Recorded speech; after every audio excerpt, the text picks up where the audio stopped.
It's been a while. Sharing my screen. Where's this on? Okay.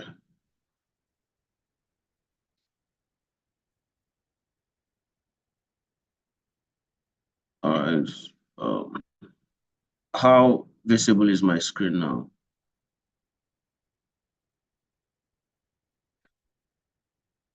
Hello. Yeah, very visible. All right. Good morning once again. Is a topic that we all know. Okay. Today we'll be talking about the role of machine learning in enhancing user experience. It's basically AI in user experience. Okay. How artificial intelligence is revolutionizing most of the way you feel or most of the experience you got operating a software, a service, or a product. Okay, my name is Ikegbunam Daniel, I'm a member of Python team. Okay, feel free to connect with me on LinkedIn, which is most formal and social. That's my LinkedIn connect there. Okay, so it's purely the topic everyone is conversant, most especially the UI, US guys and product design and whatever. But it's something that we all know, so feel free to tag along, make contributions, answer questions if need be. So today we start by introducing what UX is. Okay, after that we talk about a little bit of machine learning. Okay, we'll talk about the conjunction, basically the intersection between machine learning and user experience. After that, we move further to machine learning personalization. We'll talk about recommendation system, which is purely what most organizations use today to gain competitive advantage over competitors. Okay, after that, we'll talk about natural language processing and user experience. Okay, then we'll talk about improving accessibility with machine learning. Okay, we'll talk about predictive analytics for user experience. After which we'll talk about user behavior analysis. Okay, how you feel your overall experience after using a particular product, a service, or a system.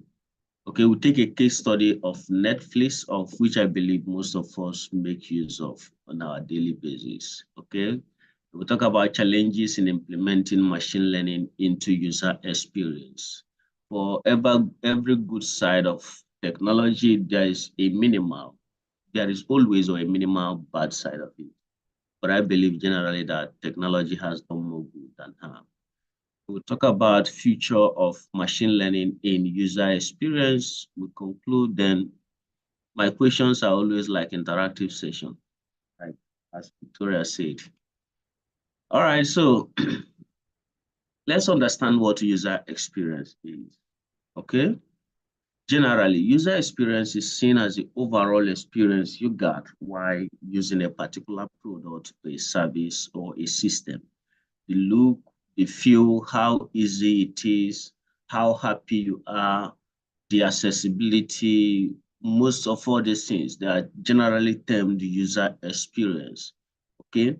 Concerning the overall experience, how you see it, how you memorize it, how easier it is for you to get a button or how easier for you to register an account. In this aspect, we are talking about something like a web application or a mobile application. The easiness, okay, of a system, a product, or a service is generally termed user experience, okay? So importance of user, there are some importance of user experience in digital products. In most cases, we see that some people are choosing one application over others. That is purely an importance of user experience in digital products, okay? For instance, there could barely be a product, okay? I'm not saying there will never, I mean, there could barely be a product that will a kind of outshine Facebook, okay? If you've been using Facebook for around 2014, 2012 or something like that, you understand that some of the icons that are used on Facebook are now looking more fancier, finer, and even finest. Okay, they keep on updating their looks and feels, okay, to give users what they want, which is purely the importance of user experience, how easy it could be for user to register an account. Okay, calling your attention at that first impression matters a lot. All right, so talking about the key components of user experience, we are talking about usability, accessibility, interactive design. Okay, so usability is purely the usage, how easy it is to use your product, how easy it is to use your services, how easy it is to use your whatever it is, a system or whatever. That is the core components, okay, of user experience. Another one is accessibility, okay? Would I have to pay thousands of naira or thousands of dollars, okay, to get your product? Okay, do I have to take a tedious process to get access to your product? Do I have to, whatever it is to do to get to your product? Okay, the core component should be usability, how easy it could be to use, accessibility, getting access to your product. Okay, they are just words defining. Getting access to your product, how easy it is, of which could be considered as one of the core components of user experience. Okay, another one is interactive design. For instance, if you do not have internet connection and you are watching YouTube, okay, there is something like a, should I say, a spinal loader, okay, spinal preloader that does rotate over and over again, making you to know that you are out of internet. Either your subscription has elapsed or there is no network at the point in time. All these are interactive design, okay? Keeping the eyes busy. Or maybe if you use Edge browser, I can't tell if it's between Edge and Chrome. The one that does this, if you don't have internet connection, then they will give you a game to play while you are waiting for internet connection, okay? So those are the key components of user experience. Okay, so the good guy here we are talking about today is machine learning, of which we have to say the various ways in which it has helped or in which it has implemented values to user experience. Okay, so generally machine learning is, I say, branch of computer science, okay, that deals with robotics, artificial intelligence, and the rest. Okay, so this is purely how a computer learns from data. Okay, so the pure ways in which machine learning learns is through data. It can be supervised, unsupervised, reinforcement. Sorry about the interruption. Can be supervised, uns so can be supervised, unsupervised, or reinforcement. Purely how machine learning works is through data, okay? It learns from previous experience, okay? Or it improves from the current experience. When we talk about supervised data, supervised machine learning. Supervised machine learning is like having a 1-year-old child that is trying to learn how to walk, okay? Then you'll be in kind of staying at the back of the child and supporting the child to walk. That is purely supervised learning. So, but technically, supervised learning is a type of machine learning whereby you give your model a labeled data, okay, a clean data, a structured data, okay? Now, with this structured data, for instance, you feed your model with something like spam keywords, okay, or scamming keywords, something like cryptographic, click to get thousands of naira, click up to do this, click to do that, okay? Now, machine learning is studying all these processes, all these occurrences in the account. If such occurrence happens again, it will flag that particular account. Or a guy that used to do maximum of 5 million naira transaction in a month, okay? And all of a sudden overnight, you are recording about 7 million naira transaction. That triggers the system which is purely that will flag your account off. This is used for security purpose, securing you from fraudulent activities, or it can be used to catch fraud, catch, or should I say stop fraudulent activities generally. Then the next type is unsupervised learning. Okay. Um, at this point, the results or the output doesn't matter. Okay, it's giving a machine unlabeled data and allow the machine to learn. Okay, allow the model to learn by itself.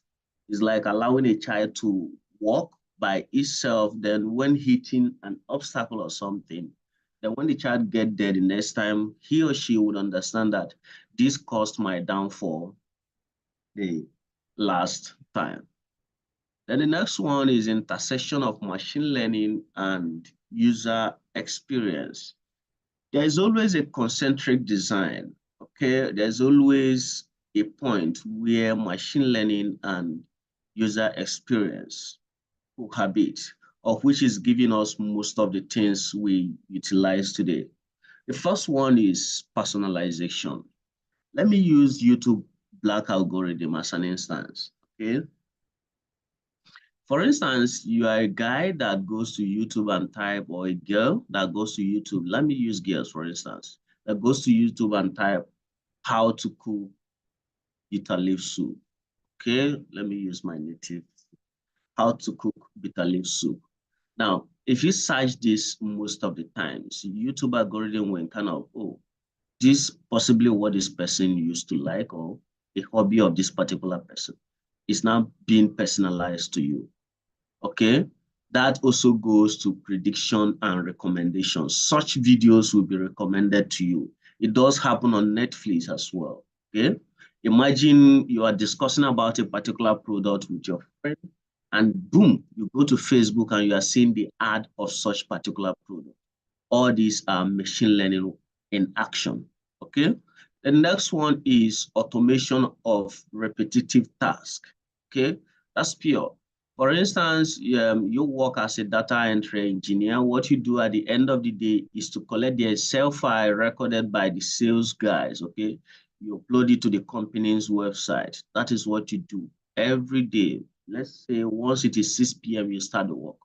Okay, now doing these tedious and repetitive tasks every day, you can automate them.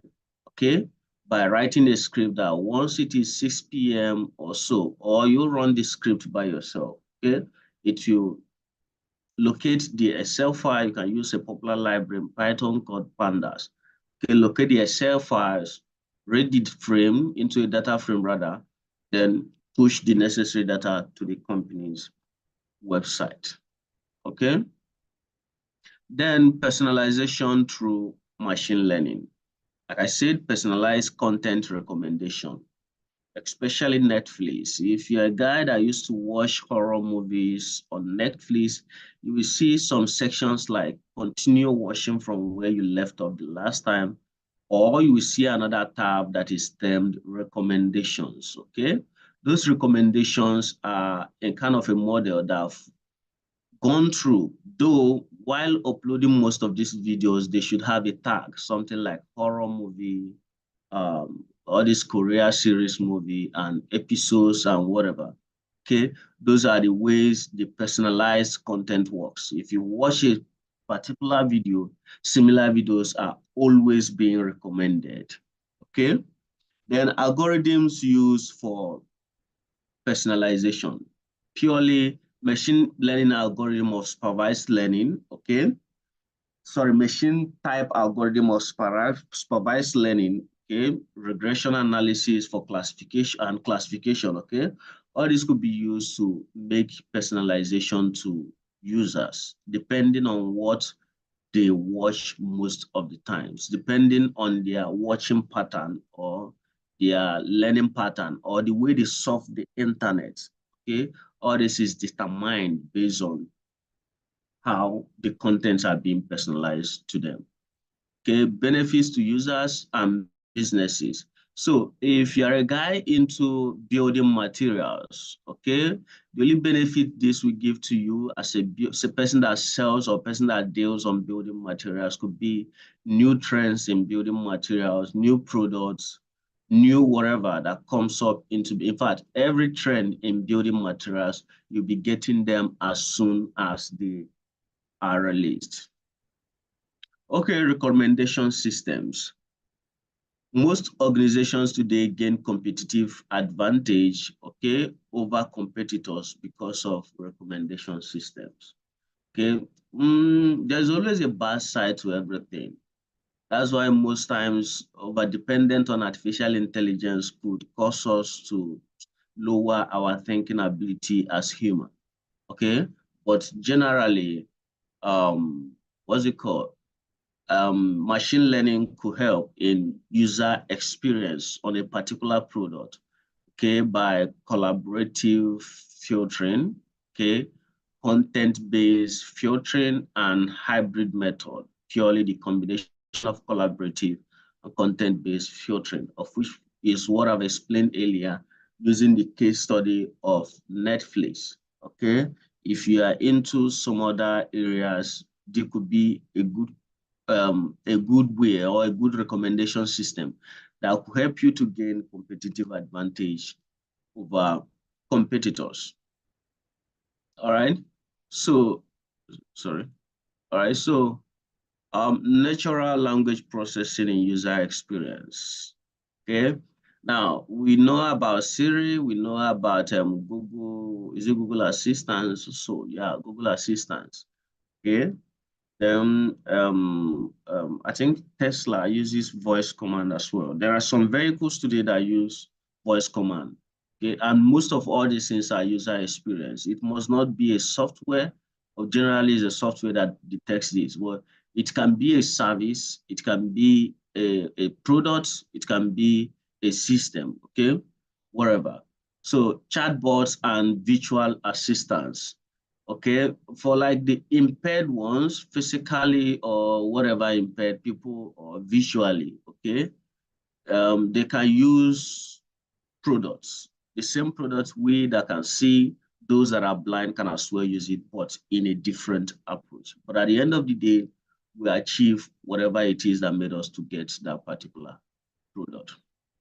Sentiment analysis for feedback, okay, which could be a very good way of organization knowing what they are doing wrongly in their field.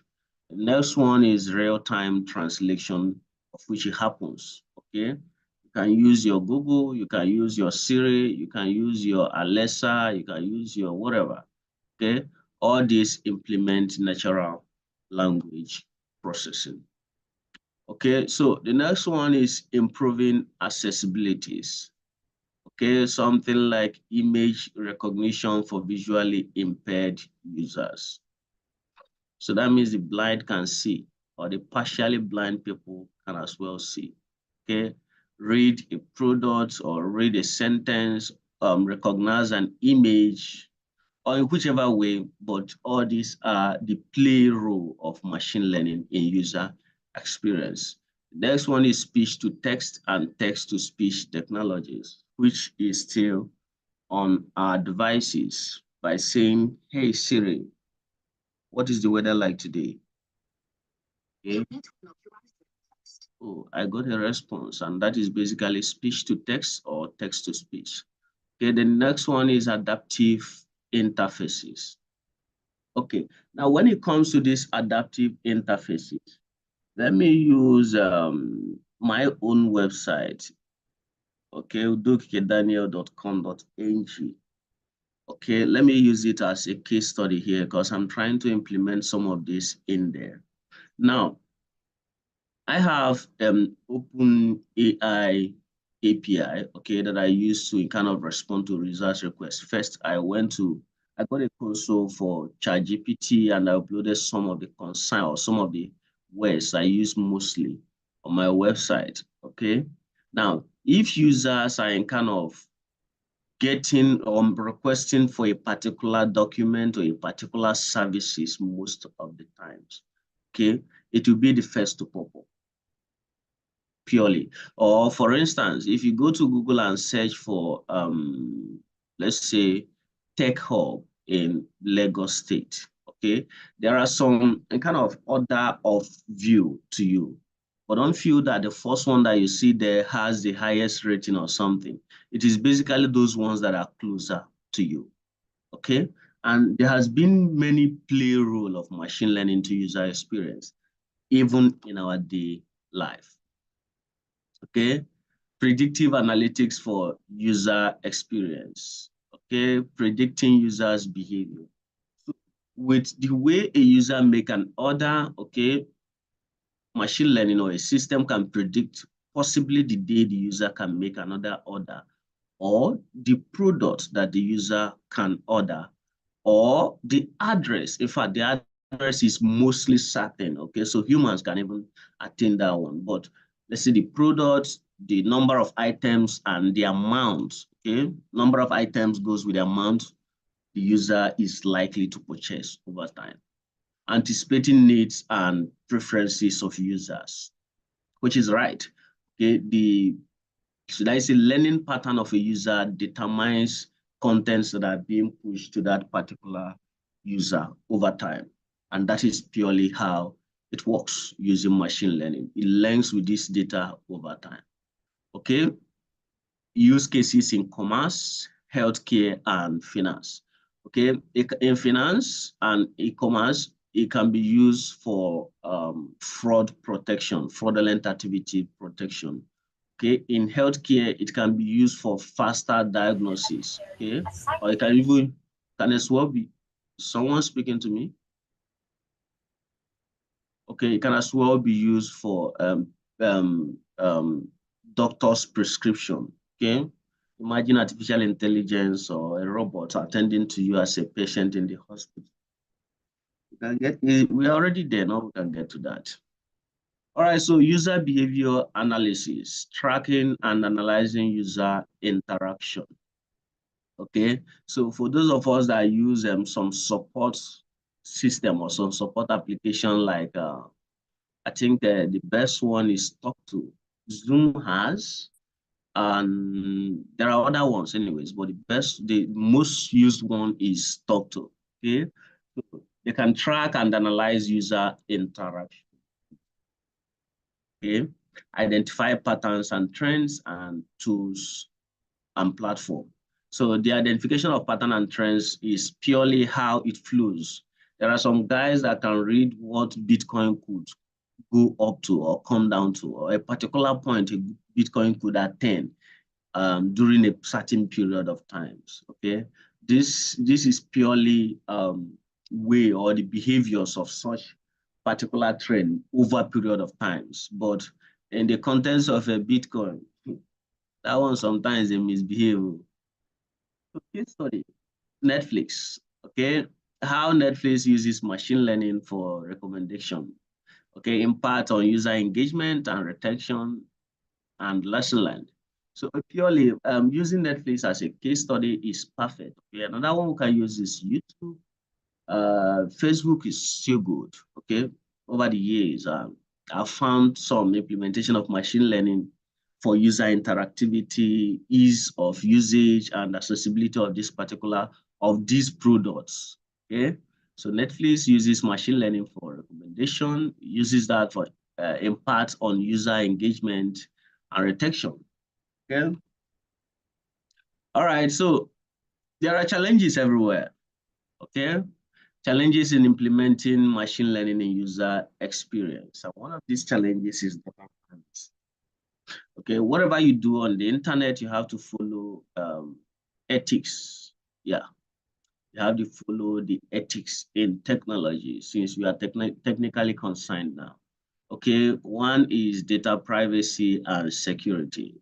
Okay, so before you think of developing any system or before you think of implementing a new method or a new artificial intelligence on your product, you have to think about the privacy and security. Okay. Next one is algorithm bias and fairness. Your method or your machine, sorry, your model should not be treating white differently than the way it treats black. Okay. There should be no bias, okay, and there should be fairness. Okay, technical and infrastructure challenges. Okay, the technical know-how how to implement this, when to implement this, why to implement this, okay? Most of these are the challenges in implementing machine learning in user experience, okay?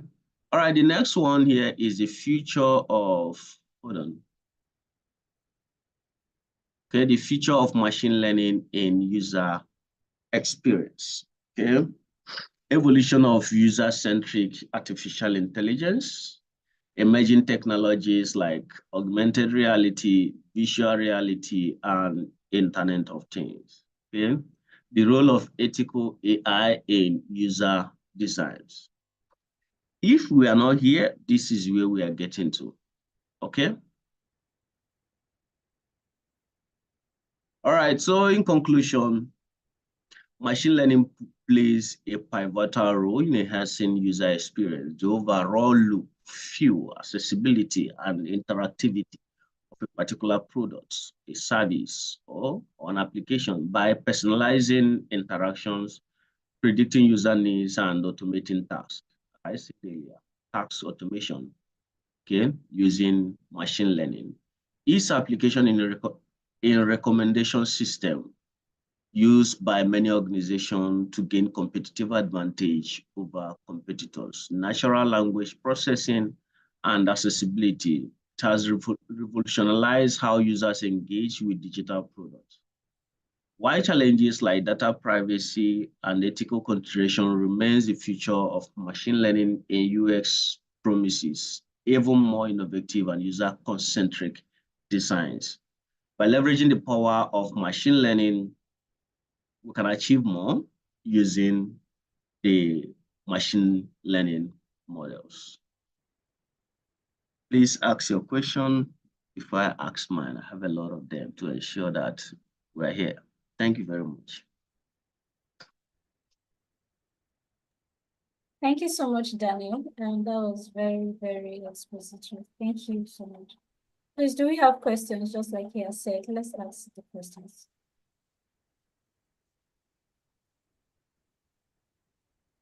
Hamza, you should have questions, do you?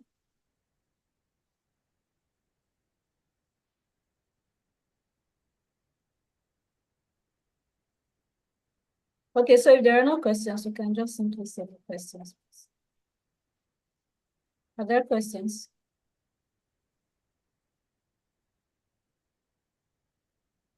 Yes, good morning, Hamza. Are there questions? Okay, all right, so Daniel, please, you can ask your questions. Yeah, he said he does. I don't know. Should I ask my own question? Did he say so? Okay, he said he does. Yeah, or no, let's wait for him to ask first, then you can ask your questions. Oh, he said he's going to type. Okay, so please ask your questions. When the questions are ready, then you can respond to it. Okay, I should ask mine when he comes, then I can attend to that. Yeah, yes. That's what he said. Okay, perhaps it might be one of his questions anyways. All right, so question number one, as it has always been, what are some examples of everyday applications that you think use machine learning to enhance user experience? I think these are our daily life stuff, what we do mostly every day. What are some Hello, examples? good morning. Good morning. A typical example is our regular chatbot. Thank That's you. a typical example. A regular example is that a typical chatbot and our AI system. Thank you very much. That's perfect. In fact, most of the times that ChatGPT has helped me a lot. Okay. I learned something recently. That was 127.0.0.1. There are some environment, it will not be the same as localhost. Okay. I was using Azure, okay, where I hosted my fast API application, and at a point, they made some upgrade, and all of a sudden, my database connection was not working as expected. I had tried all I could. There was no error physically, while looking at it, but it was saying database established connection error. So I just kind of type this on ChatGPT, the suggestions, okay, from A to Z. I overlooked the one it says I should change localhost to 127.0.0.1. I overlooked that and was attending to others. At the end of the day, that solved my problem. So that AI, they do things. I'm not gonna lie. Okay, the next question is, how do you think recommendation system influence your choices on platform like Netflix or Amazon? How does it influence it?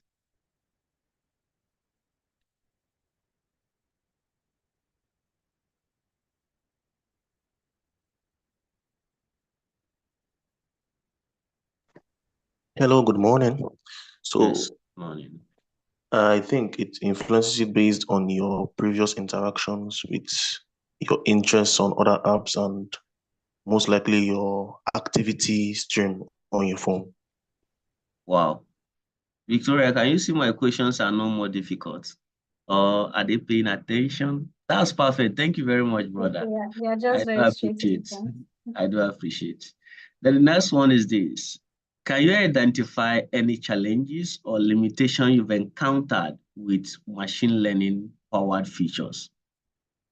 Any challenges or limitation you've encountered with machine learning powered? Bro, I'm still waiting for your question at the comment section. I mean, at the chat section. Can anyone attempt this? Our time is fleeting.